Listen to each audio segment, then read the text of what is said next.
Eleonora, subconservatione formae specificae salva anima, Raimundo Lullio. Yo soy oriundo de una raza que han ilustrado una imaginación fogosa y pasiones ardientes. Los hombres me han llamado loco, pero la ciencia no nos ha enseñado aún si la locura es o no la más sublime de la inteligencia. Si casi todo lo que es la gloria, si todo lo que es profundidad no proviene de una enfermedad del pensamiento, de un módulo del espíritu exaltado a expensas de la inteligencia general. Los que sueñan despiertos tienen conocimiento de miles de cosas que se sustraen a los que solo sueñan dormidos. En sus brumosas visiones, en sus escapadas fantásticas, perciben fragmentos de eternidad y se estremecen, al despertarse, de ver que han estado un instante al borde del gran secreto. Recogen por fragmentos algún conocimiento del bien y más aún de la ciencia del mal. Sin gobernarle y sin brújula, penetran en el vasto océano de la luz inefable, y como para imitar a los aventureros de quienes habla el geógrafo Nubio, agressi sunt mare tenebrarum quid ineo esset exploraturi. Diremos pues que estoy loco. Reconozco por lo menos que hay dos situaciones distintas en mi existencia espiritual. La situación de razón indiscutiblemente lúcida que se entrega al recuerdo de los acontecimientos que forman la primera época de mi vida, y una situación de duda y de tinieblas que se refiere al presente y a la memoria de lo que constituye la segunda gran época de mi existencia. Luego de lo que yo diga del primer periodo, creedlo, y a lo que yo pueda relatar de la época posterior, no le deis crédito sino en cuanto os parezca exacto. Dudad incluso de todo ello, o, si no podéis dudarlo, sabed ser el Edipo de este enigma. Lo que yo adoraba en mi juventud, y cuyo recuerdo evoco ahora, reposada y nítidamente, era la hija única de la única hermana de mi madre, fallecida tiempo atrás. Eleonora era el nombre de mi prima. Siempre habíamos vivido juntos, bajo un sol tropical, en el valle del césped matizado. Jamás había penetrado en este valle un pasajero sin guía, porque se extendía el valle, a lo lejos, a través de una cadena de gigantescas montañas que se erguían dominando todos los contornos, escondiendo a la luz del sol sus más deliciosos repliegues. Ninguna senda hollada surcaba las cercanías, y para llegar a nuestro venturoso retiro había que sacudir las ramas de millares de árboles florestales y pisotear la gloria de millares de flores perfumadas. Así que vivíamos totalmente solitarios, no reconociendo del mundo nada más que este valle, su madre, mi prima y yo. Desde los altos de las regiones oscuras, situadas más allá de la montaña, en el confín más remoto de nuestro dominio, tan cerrado al resto del mundo, serpenteaba un río angosto y profundo, más brillante en sus aguas que todo lo que no eran los ojos de Eleonora, y zigzagueando aquí y allá en múltiples meandros, escapaba hacia el fin por un desfiladero tenebroso a través de las montañas más oscuras aún que aquella de donde había brotado. Lo llamábamos el río del silencio, porque parecía que hubiese en su curso una influencia benéfica y aquietadora. Ningún murmullo emergía de su cauce y se deslizaba por los campos tan suavemente que los granitos de arena, semejantes a perlas que gustábamos de contemplar en la profundidad de su seno, no se movían, sino que reposaban en una serenidad inmóvil, cada uno en su sitio primitivo y brillando como un fulgor eterno.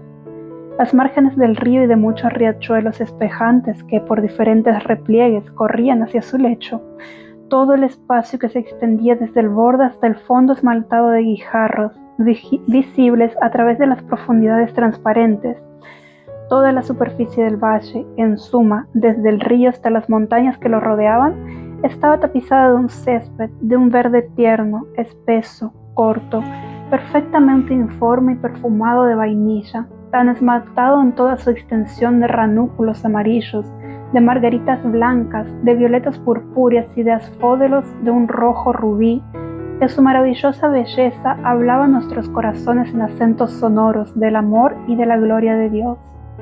Y luego, aquí y allá, entre el césped, se expandían en grupos, como explosiones de sueños, árboles fantásticos, cuyos troncos gruesos y delgados no se erguían rectos, sino que se inclinaban graciosamente hacia la luz que visitaba a mediodía el centro del valle. Su corteza estaba bruñida del vivo resplandor alternado del ébano de plata y más refulgente que todo lo que no eran las mejillas de Leonora, tanto que, sin el verde brillante de sus vastas hojas que coronaban sus copas en largas líneas curvas temblorosas y juzgaban con los céfiros, se hubiera podido tomarlos por monstruosas serpientes de Siria, rindiendo homenaje al sol, su soberano. Durante 15 años, Eleonora y yo, tomados de la mano, erramos a través de este valle, antes de que el amor entrase en nuestros corazones. Fue una noche, al fin del tercer lustro de su vida y del cuarto de la mía, cuando estábamos sentados, encadenados en un mutuo abrazo bajo los árboles serpentinos, y contemplábamos nuestra imagen en las aguas del río del silencio. No pronunciábamos palabra alguna durante el final de esta deliciosa jornada, y aún por la mañana nuestras palabras eran temblorosas. Habíamos sacado al dios Eros de esta onda y sentíamos ahora que había avivado en nosotros las almas ardientes de nuestros antepasados. Las pasiones que durante tantos siglos habían caracterizado nuestra raza se precipitaron en torrente, con las fantasías caprichosas que igualmente la habían hecho célebre, y todas juntas infundieron una beatitud delirante sobre el valle del césped matizado. Prodújose una modificación en todas las cosas. Flores extrañas, brillantes, esmaltadas, brotaron de los árboles, donde ninguna flor se había dejado ver jamás. Los matices del verde tapiz se hicieron más intensos. Una a una se desvanecieron las blancas margaritas, y en el lugar de cada una florecieron 10 asphodelos de un rojo rubí. Y la vida se expansionó por doquiera en nuestros senderos, porque el gran pavo real que no conocíamos y todos los alegres pájaros de colores vistosos exhibieron su plumaje escarlata delante de nosotros. Peces de plata y oro poblaron el río, del seno del cual emergió poco a poco un murmullo que se convirtió más tarde en una melodía arrulladora, más divina que la del arpa de Eolo, más dulce que todo lo que no era la voz de Eleonora. Y entonces fue también cuando una densa nube que habíamos divisado mucho tiempo en las regiones de Éspero flotó, relumbrante de rojo y oro, y situándose plácidamente encima de nosotros, descendió, día por día, cada vez más bajo, hasta que sus bordes reposaron sobre las cimas de las montañas, transformando su oscuridad en magnificencia y encerrándonos, como para toda la eternidad, en una mágica cárcel de esplendor y de gloria. La belleza de Leonora era la de los serafines. Era, además, una muchacha sin artificio e inocente como la corta vida que había vivido entre las flores. Ninguna malicia entibiaba el fervor del amor que avivaba su corazón, y escrutaba conmigo los íntimos repliegues mientras cerrábamos juntos en el valle del césped matizado y discurríamos acerca de los cambios radicales que se habían manifestado recientemente. Al fin, habiéndome hablado un día, bañada en lágrimas, de la cruel transformación final que sufre la humanidad, no soñó ya desde entonces sino en ese doloroso tema, mezclándolo a todos nuestros diálogos del mismo modo que en las canciones del bardo de Shiraz, las mismas imágenes se repiten tercamente en cada variación importante de la frase. Había visto que el dedo de la muerte se había posado en su seno y que, como la efímera, no había sido perfectamente madurada en belleza,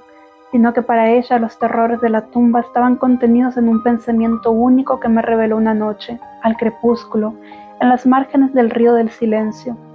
Se afligía de pensar que después de haberla enterrado en el valle del césped matizado, yo abandonaría para siempre estos afortunados parajes y trasladaría mi amor, que ahora era tan apasionadamente de ella, a una joven del mundo exterior y vulgar. Y de cuando en cuando me postraba frenéticamente a los pies de Leonora y le ofrecía hacer juramento ante ella y ante Dios de que no contraería jamás matrimonio con una hija del mundo, de que no me mostraría jamás, en modo alguno, infiel a su recuerdo, ni al recuerdo del fervoroso afecto que me había otorgado. Y yo invoqué al Omnipotente, regulador del universo, como testigo de la piadosa solemnidad de mi voto, y la maldición con que yo supliqué que me castigasen a Dios y a ella, una santa del paraíso, si yo llegaba a ser perjuro, implicaba un castigo de tan prodigioso horror que no puedo confiarlo al papel. Y al oír mis palabras, los ojos de Leonora brillaron con un resplandor más vivo, y suspiró como si su pecho hubiese descargado de un peso mortal,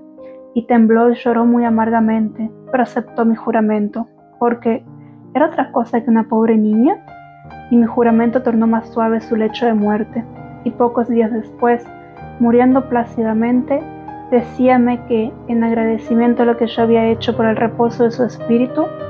velaría sobre mí con su mismo espíritu después de su muerte, y que, si ello le fuese permitido, vendría a hacerse visible a mí durante las horas de la noche, pero que si semejante intento sobrepujaba los privilegios de las almas en el paraíso, sabría darme al menos frecuentes síntomas de su presencia, suspirando sobre mí en las brisas vespertinas, o embalsamando el aire que yo respirara con el perfume extraído del incenciario de los ángeles. Y con estas palabras en los labios, entregó su inocente vida, marcando así el fin de la primera época de la mía. Hasta ahora he hablado fielmente, pero cuando traspaso esta frontera en la ruta del tiempo, cerrada por la muerte de mi bien amada, y avanzo en el segundo periodo de mi existencia, siento que se agolpa una nube sobre mi cerebro y pongo yo mismo en duda el equilibrio de mi memoria. Pero dejadme continuar. Los años transcurrieron lentamente uno a uno y continué habitando el valle del césped matizado, pero había sobrevenido una nueva transformación en todas las cosas. Las flores esmaltadas se mustearon en el tronco de los árboles y no brotaron más. Los matices de la verde alfombra se amortiguaron y uno a uno se marchitaron todos los asfodelos de un rojo rubí, y, en su lugar, florecieron por docenas las oscuras violetas semejantes a ojos que se amortecían penosamente y siempre estaban bañadas de lágrimas de rocío. Y la vida se alejó de nuestros senderos y del gran flamenco no exhibió ya su plumaje escarlata entre nosotros, sino que voló tristemente del valle hacia las montañas, con todos los alegres pájaros de colores brillantes que habían acompañado su venida, y los peces de plata y oro huyeron nadando a través del filadero, hacia el linde inferior de nuestra finca, y no embellecieron ya jamás el deleitoso río. Y esta música acariciadora, que era más dulce que el arpa de Eolo y que todo lo que no era la voz de Leonora, murió poco a poco en murmullos que iban debilitándose gradualmente, hasta que el arroyuelo volvió a la solemnidad de su silencio primitivo, y luego, finalmente, la nube densa se elevó, y abandonando las crestas de las montañas a sus antiguas tinieblas, cayó en las regiones de Éspero y arrastró lejos del valle del césped matizado el espectáculo infinito de su púrpura y de su magnificencia. Con todo, Eleonora no había olvidado su promesa, porque yo escuchaba el balanceo de los incensarios angélicos cerca de mí, y efluvios de perfume celeste flotaban siempre, siempre a través del valle. Y en las horas de soledad, cuando mi corazón palpitaba agitado, los vientos que azotaban mi frente me llegaban cargados de dulces suspiros, y murmullos confusos poblaban con frecuencia el aire de la noche. Y una vez solamente, fui despertado de mi sueño, semejante al sueño de la muerte, por los labios inmateriales posados sobre los míos. Mas, a pesar de todo esto, el vacío de mi corazón no se calmaba. Ansiaba ardientemente el amor, que lo había llenado ya hasta desbordarse. Al fin, aquella silenciosa comarca, llena de los recuerdos de Eleonora, fue para mí causa de aflicción, y la abandoné para siempre por las vanidades y tormentos tumultuosos del mundo.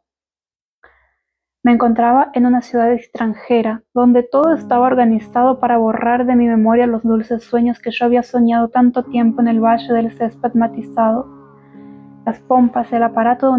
de una corte fastuosa y el estrépito delirante de las armas y la belleza cautivadora de las mujeres, todo deslumbraba y embriagaba mi cerebro. Pero hasta entonces mi alma había permanecido fiel a sus juramentos, y durante las horas silenciosas de la noche, Eleonora me daba siempre síntomas de su presencia. Súbitamente cesaron estas manifestaciones, y el mundo se tornó negro ante mis ojos, y me quedé espantado ante los pensamientos frenéticos que me obsesionaban, ante las terribles tentaciones que me asediaban, porque de lejos, desde muy lejos, de alguna comarca ignota, había venido a la corte del rey a quien yo servía, una joven cuya belleza conquistó al punto mi corazón apóstata, y ante el altar del cual me posterné sin la menor resistencia, con la más ardiente y más abyecta idolatría de amor, que era, en realidad, mi pasión por la niña del valle en comparación del fervor, del delirio y del éxtasis arrebatado de adoración con que vertía toda mi alma en lágrimas a los pies de la etérea Ermengarda? Oh, atrayente era la seráfica Ermengarda, y esta idea no dejaba en mí espacio para ninguna otra. Divina era la angélica Ermengarda, y cuando yo me sumergía en las profundidades de sus ojos, impregnados de reminiscencias, no soñaba más que en ellos, y en la otra. Me desposé con ella, y no temí la maldición que había invocado, y no recibí la visita de su amargura. Y una sola vez, en el silencio de la noche, los dulces suspiros que me habían abandonado atravesaron las celosías de mi ventana y se molduraron en una voz deliciosa y familiar que me decía: duerme en paz, porque el espíritu de amor es el soberano que gobierna y que juzga, y admitiendo en tu corazón apasionado a la que lleva por nombre Ermengarda, estás dispensado, por motivos que te serán revelados en el cielo, de cumplir los juramentos ante Eleonora.